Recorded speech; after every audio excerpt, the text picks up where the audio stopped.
अथ श्री शुक्र स्तोत्रम्। नमस्ते भार्गवश्रेष्ठ देवदानवपूजित वृष्टिरोधप्रकर्ते च वृष्टिकर्ते नमो नमः। देवयानी पितस्तुभ्यं वेदवेदाङ्गपारगः परेण तपसा शुद्ध शङ्करो लोकशङ्करः। प्राप्तो विद्यां जीवनाख्यां तस्मै शुक्रात्मने नमः। नमस्तस्मै भगवते भृगुपुत्राय वेदसे तारामण्डलमध्यस्थ स्वभाषा भसिताम्बरः। यस्योदये जगत्सर्वं मङ्गलार्हं भवेदिह। अस्तं याति यरिष्टं स्यात् तस्मै मङ्गलरूपिणे। त्रिपुरावासिनोदैत्यान् शिवबाणप्रपीडितान् विद्यया जीवयच्छुक्रो नमस्ते भृगुनन्दन। ययाति गुरवे तुभ्यं नमस्ते कविनन्दन। बलिराज्यप्रदो जीवस्तस्मै जीवात्मने नमः। भार्गवाय नमस्तुभ्यं पूर्वं गीर्वाणवन्दितं जीवपुत्राय यो विद्यां प्रादात् तस्मै नमो नमः। नमः शुक्राय काव्याय भृगुपुत्राय धीमहि। नमः कारणरूपाय नमस्ते कारणात्मने। स्तौराजमिदं पुण्यं भार्गवस्य महात्मनः। यः पठेत् शृणुयाद्वापि लभते वाञ्छितं फलं। पुत्रकामो लभेन् पुत्रान् श्रीकामो लभते श्रियं। राज्यकामो लभेद्राज्यं स्त्रीकामस्त्रियमुत्तमां। भृगुवारे प्रयत्नेन पठितव्यं सामहितै। अन्यवारे तु होरायां पूजयेद्। रोगार्तो मुच्यते रोगात् भयार्तो मुच्यते भयात्। यद्यत् प्रार्थयते वस्तु तत्तत् प्राप्नोति सर्वदा। प्रातः काले प्रकर्तव्या भृगुपूजा प्रयत्नतः। सर्वपापविनिर्मुक्तः प्राप्नुयात् शिवसन्निधिः। नमस्ते भार्गवश्रेष्ठ देवदानवपूजित वृष्टिरोधप्रकर्ते च वृष्टिकर्ते नमो नमः। देवयानी पितस्तुभ्यं वेदवेदाङ्गपारगः परेण तपसा शुद्ध शङ्करो लोकशङ्करः। प्राप्तो विद्यां जीवनाख्यां तस्मै शुक्रात्मने नमः। नमस्तस्मै भगवते भृगुपुत्राय वेदसे तारामण्डलमध्यस्थ स्वभाषा भसिताम्बरः। यस्योदये जगत्सर्वं मङ्गलार्हं भवेदिह। अस्तं याति यरिष्टं स्यात् तस्मै मङ्गलरूपिणे। त्रिपुरावासिनोदैत्यान् शिवबाणप्रपीडितान् विद्यया जीवयच्छुक्रो नमस्ते भृगुनन्दन। ययाति गुरवे तुभ्यं नमस्ते कविनन्दन। बलिराज्यप्रदो जीवस्तस्मै जीवात्मने नमः। भार्गवाय नमस्तुभ्यं पूर्वं गीर्वाणवन्दितं जीवपुत्राय यो विद्यां प्रादात् तस्मै नमो नमः। नमः शुक्राय काव्याय भृगुपुत्राय धीमहि। नमः कारणरूपाय नमस्ते कारणात्मने। स्तौराजमिदं पुण्यं भार्गवस्य महात्मनः। यः पठेत् शृणुयाद्वापि लभते वाञ्छितं फलं। पुत्रकामो लभेन् पुत्रान् श्रीकामो लभते श्रियं। राज्यकामो लभेद्राज्यं स्त्रीकामस्त्रियमुत्तमां। भृगुवारे प्रयत्नेन पठितव्यं सामहितै अन्यवारे तु होरायां पूजयेद् रोगार्तो मुच्यते रोगात् भयार्तो मुच्यते भयात् यद्यत् प्रार्थयते वस्तु तत्तत् प्राप्नोति सर्वदा प्रातः काले प्रकर्तव्या भृगुपूजा प्रयत्नतः सर्वपापविनिर्मुक्तः प्राप्नुयाच्छिवसन्निधि।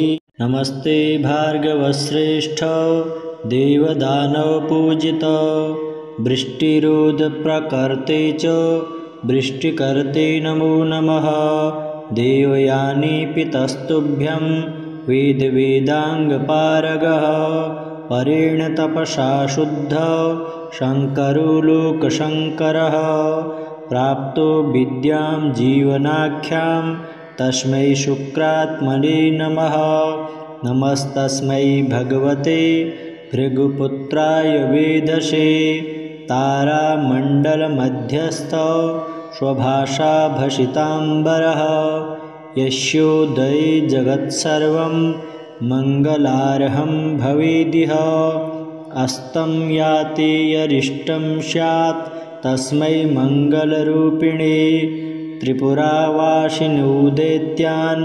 शिवबाणप्रपीडितान् विद्यया जीवयच्छुक्रो नमस्ते भृगुनन्दन ययाति गुरवे तुभ्यं नमस्ते कविनन्दन बलिराज्यप्रदो जीवस्तस्मै जीवात्मने नमः भार्गवाय नमस्तुभ्यं पूर्वं गीर्वाणवन्दितं जीवपुत्राय यो विद्यां प्रादात् तस्मै नमो नमः नमः शुक्राय काव्याय भृगुपुत्राय धीमहि नमः कारणरूपाय नमस्ते कारणात्मने स्तौराजमिदं पुण्यं भार्गवस्य महात्मनः यः पठेत् शृणुयाद्वापि लभते वाञ्छितं फलं पुत्रकामो लभेन् पुत्रान् श्रीकामो लभते श्रियं राज्यकामो लभेद्राज्यं स्त्रीकामस्त्रियमुत्तमां भृगुवारे प्रयत्नेन पठितव्यं सामहितै अन्यवारे तु होरायां पूजयेद् रोगार्तो मुच्यते रोगात् भयार्तो मुच्यते भयात् यद्यत् प्रार्थयते वस्तु तत्तत् प्राप्नोति सर्वदा प्रातः काले प्रकर्तव्या भृगुपूजा प्रयत्नतः सर्वपापविनिर्मुक्तः प्राप्नुयाच्छिवसन्निधि। नमस्ते भार्गवश्रेष्ठ देवदानवपूजित वृष्टिरोधप्रकर्ते च वृष्टिकर्ते नमो नमः देवयानी पितस्तुभ्यं वेदवेदाङ्गपारगः परेण तपसा शुद्ध शङ्करो लोकशङ्करः प्राप्तो विद्यां जीवनाख्यां तस्मै शुक्रात्मने नमः नमस्तस्मै भगवते भृगुपुत्राय वेधसे तारामण्डलमध्यस्थ स्वभाषा भसिताम्बरः यस्योदये जगत्सर्वं मङ्गलार्हं भवेदिह अस्तं याति यरिष्टं स्यात् तस्मै मङ्गलरूपिणे त्रिपुरावासिनोदैत्यान्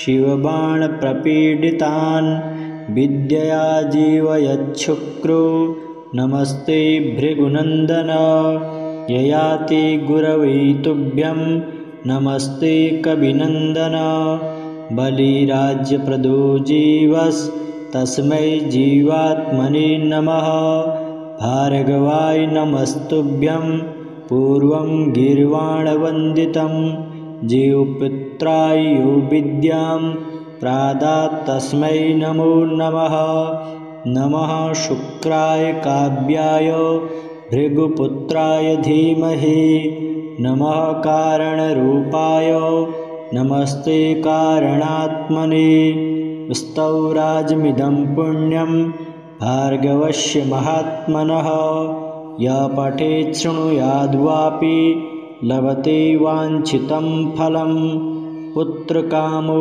लभेन् पुत्रान् श्रीकामो लभते श्रियं राज्यकामो लभेद्राज्यं स्त्रीकामस्त्रियमुत्तमां भृगुवारे प्रयत्नेन पठितव्यं सामहितै अन्यवारे तु होरायां पूजयेद् रोगार्तो मुच्यते रोगात् भयार्तो मुच्यते भयात् यद्यत् प्रार्थयते वस्तु तत्तत् प्राप्नोति सर्वदा प्रातः काले प्रकर्तव्या भृगुपूजा प्रयत्नतः सर्वपापविनिर्मुक्तः प्राप्नुयात् शिवसन्निधि नमस्ते भार्गवश्रेष्ठ देवदानवपूजित वृष्टिरोधप्रकर्ते च वृष्टिकर्ते नमो नमः देवयानी पितस्तुभ्यं वेदवेदाङ्गपारगः परेण तपसा शुद्ध शङ्करो लोकशङ्करः प्राप्तो विद्यां जीवनाख्यां तस्मै शुक्रात्मने नमः नमस्तस्मै भगवते भृगुपुत्राय वेधसे तारामण्डलमध्यस्थ स्वभाषा भसिताम्बरः यस्योदये जगत्सर्वं मङ्गलार्हं भवेदिह अस्तं याति यरिष्टं स्यात् तस्मै मङ्गलरूपिणे त्रिपुरावासिनोदैत्यान् शिवबाणप्रपीडितान् विद्यया जीवयच्छुक्रो नमस्ते भृगुनन्दन ययाति गुरवे तुभ्यं नमस्ते कविनन्दन बलिराज्यप्रदो जीवस्तस्मै जीवात्मने नमः भार्गवाय नमस्तुभ्यं पूर्वं गीर्वाणवन्दितं जीवपुत्राय यो विद्यां प्रादात् तस्मै नमो नमः नमः शुक्राय काव्याय भृगुपुत्राय धीमहि नमः कारणरूपाय नमस्ते कारणात्मने स्तौराजमिदं पुण्यं भार्गवस्य महात्मनः य पठेत् शृणुयाद्वापि लभते वाञ्छितं फलं पुत्रकामो लभेन् पुत्रान् श्रीकामो लभते श्रियं राज्यकामो लभेद्राज्यं स्त्रीकामस्त्रियमुत्तमां भृगुवारे प्रयत्नेन पठितव्यं सामहितै अन्यवारे तु होरायां पूजयेद् रोगार्तो मुच्यते रोगात् भयार्तो मुच्यते भयात् यद्यत् प्रार्थयते वस्तु तत्तत् प्राप्नोति सर्वदा प्रातः काले प्रकर्तव्या भृगुपूजा प्रयत्नतः सर्वपापविनिर्मुक्तः प्राप्नुयात् शिवसन्निधि नमस्ते भार्गवश्रेष्ठ देवदानवपूजित वृष्टिरोधप्रकर्ते च वृष्टिकर्ते नमो नमः देवयानी पितस्तुभ्यं वेदवेदाङ्गपारगः परेण तपसा शुद्ध शङ्करो लोकशङ्करः प्राप्तो विद्यां जीवनाख्यां तस्मै शुक्रात्मने नमः नमस्तस्मै भगवते भृगुपुत्राय वेधसे तारामण्डलमध्यस्थ स्वभाषा भसिताम्बरः यस्योदये जगत्सर्वं मङ्गलार्हं भवेदिह अस्तं याति यरिष्टं स्यात् तस्मै मङ्गलरूपिणे त्रिपुरावासिनोदैत्यान् शिवबाणप्रपीडितान् विद्यया जीवयच्छुक्रो नमस्ते भृगुनन्दन ययाति गुरवे तुभ्यं नमस्ते कविनन्दन बलिराज्यप्रदो जीवस्तस्मै जीवात्मने नमः भार्गवाय नमस्तुभ्यं पूर्वं गीर्वाणवन्दितं जीवपुत्राय यो विद्यां प्रादात् तस्मै नमो नमः नमः शुक्राय काव्याय भृगुपुत्राय धीमहि नमः कारणरूपाय नमस्ते कारणात्मने स्तौराजमिदं पुण्यं भार्गवस्य महात्मनः यः पठेत् शृणुयाद्वापि लभते वाञ्छितं फलं पुत्रकामो लभेन् पुत्रान् श्रीकामो लभते श्रियं राज्यकामो लभेद्राज्यं स्त्रीकामस्त्रियमुत्तमां भृगुवारे प्रयत्नेन पठितव्यं सामहितै अन्यवारे तु होरायां पूजयेद् रोगार्तो मुच्यते रोगात् भयार्तो मुच्यते भयात् यद्यत् प्रार्थयते वस्तु तत्तत् प्राप्नोति सर्वदा प्रातः काले प्रकर्तव्या भृगुपूजा प्रयत्नतः सर्वपापविनिर्मुक्तः प्राप्नुयाच्छिवसन्निधि नमस्ते भार्गवश्रेष्ठ देवदानवपूजित वृष्टिरोधप्रकर्ते च वृष्टिकर्ते नमो नमः देवयानी पितस्तुभ्यं वेदवेदाङ्गपारगः परेण तपसा शुद्धः शङ्करो लोकशङ्करः प्राप्तो विद्यां जीवनाख्यां तस्मै शुक्रात्मने नमः नमस्तस्मै भगवते भृगुपुत्राय वेदसे तारामण्डलमध्यस्थ स्वभाषा भसिताम्बरः यस्योदये जगत्सर्वं मङ्गलार्हं भवेदिह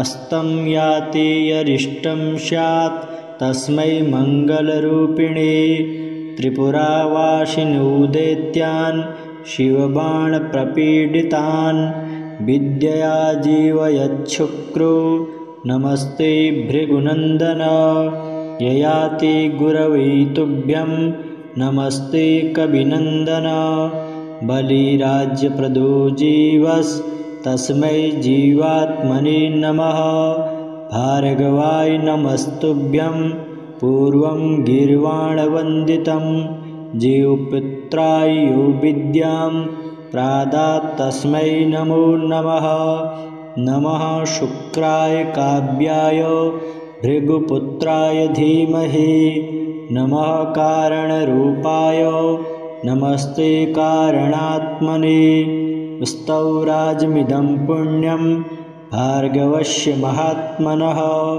यः पठेत् शृणुयाद्वापि लभते वाञ्छितं फलं पुत्रकामो लभेन् पुत्रान् श्रीकामो लभते श्रियं राज्यकामो लभेद्राज्यं स्त्रीकामस्त्रियमुत्तमां भृगुवारे प्रयत्नेन पठितव्यं सामहितै अन्यवारे तु होरायां पूजयेद् रोगार्तो मुच्यते रोगात् भयार्तो मुच्यते भयात् यद्यत् प्रार्थयते वस्तु तत्तत् प्राप्नोति सर्वदा प्रातः काले प्रकर्तव्या भृगुपूजा प्रयत्नतः सर्वपापविनिर्मुक्तः प्राप्नुयाच्छिवसन्निधि नमस्ते भार्गवश्रेष्ठ देवदानवपूजित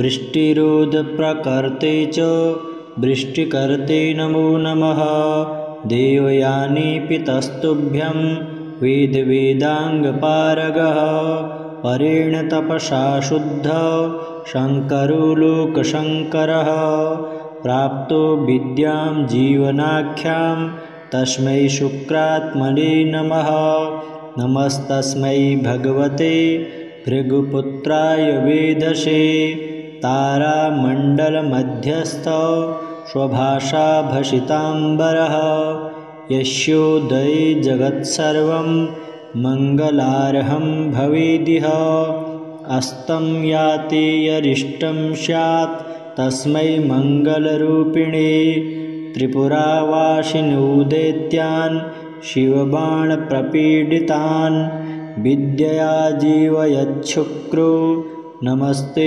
भृगुनन्दन ययाति गुरवे तुभ्यं नमस्ते कविनन्दन बलिराज्यप्रदो जीवस्तस्मै जीवात्मने नमः भार्गवाय नमस्तुभ्यं पूर्वं गीर्वाणवन्दितं जीवपुत्राय यो विद्यां प्रादात् तस्मै नमो नमः नमः शुक्राय काव्याय भृगुपुत्राय धीमहि नमः कारणरूपाय नमस्ते कारणात्मने स्तौराजमिदं पुण्यं भार्गवस्य महात्मनः य पठेत् शृणुयाद्वापि लभते वाञ्छितं फलं पुत्रकामो लभेन् पुत्रान् श्रीकामो लभते श्रियं राज्यकामो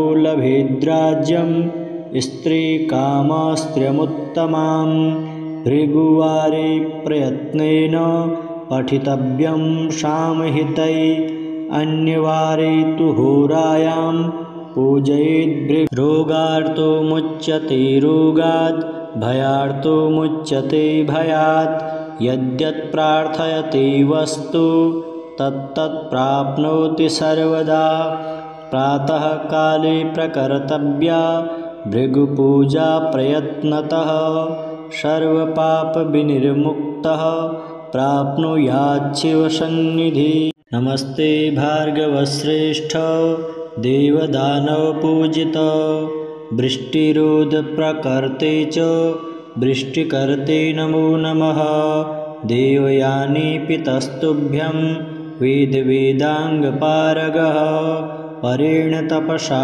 शुद्ध शङ्करो लोकशङ्करः प्राप्तो विद्यां जीवनाख्यां तस्मै शुक्रात्मने नमः नमस्तस्मै भगवते भृगुपुत्राय वेदसे तारामण्डलमध्यस्थ स्वभाषा भसिताम्बरः यस्योदये जगत्सर्वं मङ्गलार्हं भवेदिह अस्तं याति यरिष्टं स्यात् तस्मै मङ्गलरूपिणे त्रिपुरावासिनोदैत्यान् शिवबाणप्रपीडितान् विद्यया जीवयच्छुक्रो नमस्ते भृगुनन्दन ययाति गुरवे तुभ्यं नमस्ते कविनन्दन बलिराज्यप्रदो जीवस्तस्मै जीवात्मने नमः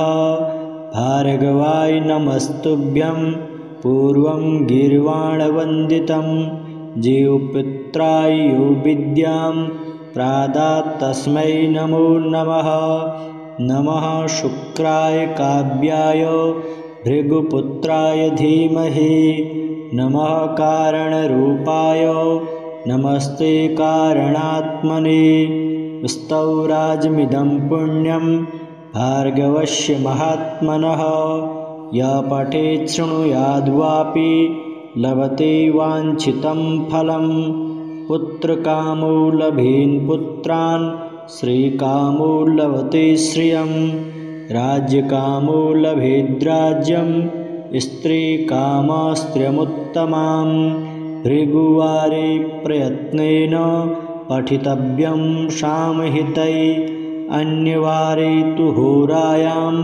पूजयेद् रोगार्तो मुच्यते रोगात् भयार्तो मुच्यते भयात् यद्यत् प्रार्थयते वस्तु तत्तत् प्राप्नोति सर्वदा प्रातः काले प्रकर्तव्या भृगुपूजा प्रयत्नतः सर्वपापविनिर्मुक्तः प्राप्नुयाच्छिवसन्निधि नमस्ते भार्गवश्रेष्ठ देवदानवपूजित वृष्टिरोधप्रकर्ते च वृष्टिकर्ते नमो नमः।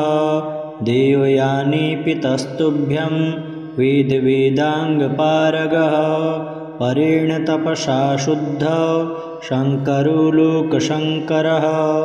प्राप्तो विद्यां जीवनाख्यां तस्मै शुक्रात्मने नमः। नमस्तस्मै भगवते भृगुपुत्राय वेदसे।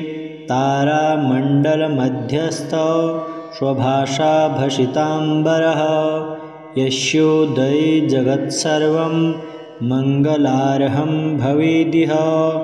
अस्तं याति यरिष्टं स्यात् तस्मै मङ्गलरूपिणे। त्रिपुरावासिनोदैत्यान् शिवबाणप्रपीडितान् विद्यया जीवयच्छुक्रो नमस्ते भृगुनन्दन। ययाति गुरवे तुभ्यं नमस्ते कविनन्दन। बलिराज्यप्रदो जीवस्तस्मै जीवात्मने नमः। भार्गवाय नमस्तुभ्यं पूर्वं गीर्वाणवन्दितं। जीवपुत्राय यो विद्यां प्रादात् तस्मै नमो नमः। नमः शुक्राय काव्याय भृगुपुत्राय धीमहि। नमः कारणरूपाय नमस्ते कारणात्मने। स्तौराजमिदं पुण्यं भार्गवस्य महात्मनः। यः पठेत् शृणुयाद्वापि लभते वाञ्छितं फलम्। पुत्रकामो लभेन् पुत्रान् श्रीकामो लभते श्रियं।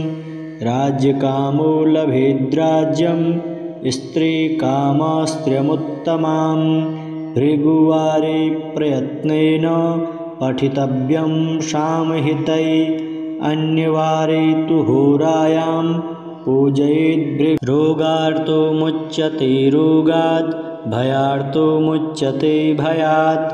यद्यत् प्रार्थयते वस्तु तत्तत् प्राप्नोति सर्वदा। प्रातः काले प्रकर्तव्या भृगुपूजा प्रयत्नतः। सर्वपापविनिर्मुक्तः प्राप्नुयात् शिवसन्निधि। नमस्ते भार्गवश्रेष्ठ देवदानवपूजित। वृष्टिरोधप्रकर्ते च वृष्टिकर्ते नमो नमः। देवयानी पितस्तुभ्यं वेदवेदाङ्गपारगः परेण तपसा शुद्धः शङ्करो लोकशङ्करः। प्राप्तो विद्यां जीवनाख्यां तस्मै शुक्रात्मने नमः। नमस्तस्मै भगवते भृगुपुत्राय वेदसे। तारामण्डलमध्यस्थ स्वभाषा भसिताम्बरः यस्योदये जगत्सर्वं मङ्गलार्हं भवेदिह। अस्तं याति यरिष्टं स्यात् तस्मै मङ्गलरूपिणे। त्रिपुरावासिनोदैत्यान् शिवबाणप्रपीडितान् विद्यया जीवयच्छुक्रो नमस्ते भृगुनन्दन। ययाति गुरवे तुभ्यं नमस्ते कविनन्दन। बलिराज्यप्रदो जीवस्तस्मै जीवात्मने नमः। भार्गवाय नमस्तुभ्यं पूर्वं गीर्वाणवन्दितं। जीवपुत्राय यो विद्यां प्रादात् तस्मै नमो नमः। नमः शुक्राय काव्याय भृगुपुत्राय धीमहि। नमः कारणरूपाय नमस्ते कारणात्मने। स्तौराजमिदं पुण्यं भार्गवस्य महात्मनः। यः पठेत् शृणुयाद्वापि लभते वाञ्छितं फलम्। पुत्रकामो लभेन् पुत्रान् श्रीकामो लभते श्रियं। राज्यकामो लभेद्राज्यं स्त्रीकामस्त्रियमुत्तमां। भृगुवारे प्रयत्नेन पठितव्यं सामहितै। अन्यवारे तु होरायां पूजयेद् रोगार्तो मुच्यते रोगात् भयार्तो मुच्यते भयात् यद्यत् प्रार्थयते वस्तु तत्तत् प्राप्नोति सर्वदा प्रातः काले प्रकर्तव्या भृगुपूजा प्रयत्नतः सर्वपापविनिर्मुक्तः प्राप्नुयात् शिवसन्निधिः।